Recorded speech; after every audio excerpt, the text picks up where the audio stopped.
हम लाए हैं तूफान से कश्ती निकाल कर, हम लाए हैं तूफान से कश्ती निकाल कर, इस मुल्क को रखना मेरे बच्चों संभाल कर। मोहतरम साज़ा इकराम, मुअज़्ज़ज़ मेहमानाने हसूसी और अजीज सामीन इकराम, अस्सलामु अलैकुम।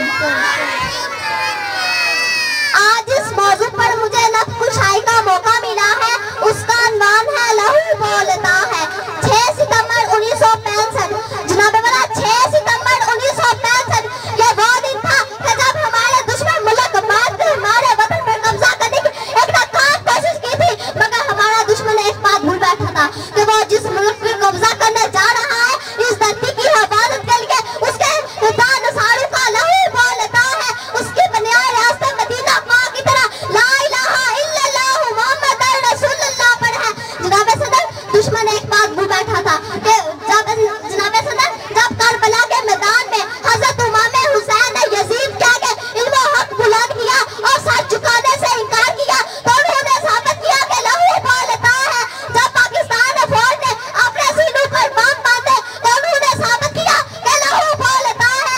जब 1965 की जंग में पाकिस्तान फौज ने MM आलम को 2 हथियारों को 1 मिनट में गिराया, तो उन्होंने साबित किया कि लहू बोलता है। जब कश्मीर पर गोलियां बरसाई जाती है, तो वो डट कर जवाब देते हैं कि लहू बोलता है और बोलता रहेगा, और दुश्मन को इसके नापाक इरादों को कभी कामयाब नहीं होने देगा।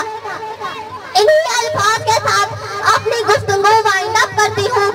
कातिल मेरा निशान मिटाने पर है मजीद, कातिल मेरा निशान मिटाने पर है मजीद, मैं भी सदा की नोक पे सर छोड़ जाऊंगी।